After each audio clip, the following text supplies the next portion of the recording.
21ஆம் பாசுரம். ஏற்ற களங்கள் எதிர்பொங்கி மீதளிப்ப மாற்றாதே பால் சொரியும் வள்ளல் பெரும்பசுக்கள் ஆற்றப்படைத்தான் மகனே அறிவுராய் ஊற்றமுடையாய் பெரியாய் உலகினில் தோற்றமாய் நின்ற சுடரே துயிலெடாய் மாற்றாருனக்கு வழி தொலைந்துன் வாசற்கண் ஆற்றாது வந்துன் அடிபணியும் போலே போற்றியாம் வந்தோம் புகழ்ந்தேலோ ரெம்பாவாய். இனி இப்பாசுரத்தின் விளக்கத்தினை நாம் காண்போம்.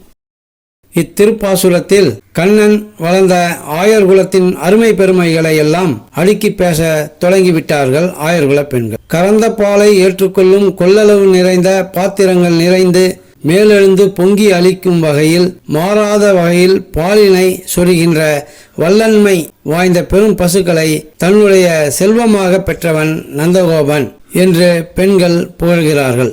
திருப்பாவையின் 3வது பாசுரத்திலும் வாங்க குளம் நிறைக்கும் வள்ளல் பெரும் பசுக்கள் என்றார்கள். இந்த திருப்பாசுரத்திலும் பசுக்கள் பால் சொரிந்து ஆயர்பாடியின் செல்வ வளத்தை செழிப்புற செய்வதனை நாம் காணலாம். கண்ணனே வேதங்களால் போற்றப்படும் வலிமையானவனே, அந்த வேதங்களாலும் அறிய முடியாத பெரியவனே, உலகிற்கே ஒளிகாட்டும் சுடரே, துயில் எழுவாயாக. உன்னை எதிர்த்தவர்களையெல்லாம் வலிமை இழந்து உன் வாசலில் உன் பாதத்தில் விழ காத்து கிடப்பது போல நாங்களும் உன் திருவடியை புகழ்ந்து பாட காத்திருக்கிறோம். எங்கள் வேண்டுகோளை ஏற்பாயாக என்கின்றனர். மன்னாதி மன்னர்கள் எல்லாம் உன் காலில் விழ காத்து கிடப்பது உன்னிடமுள்ள பயத்தால். ஆனால் நாங்கள் அவர்களைப் போல பயந்த சுபாவம் உள்ளவர்கள் அல்ல.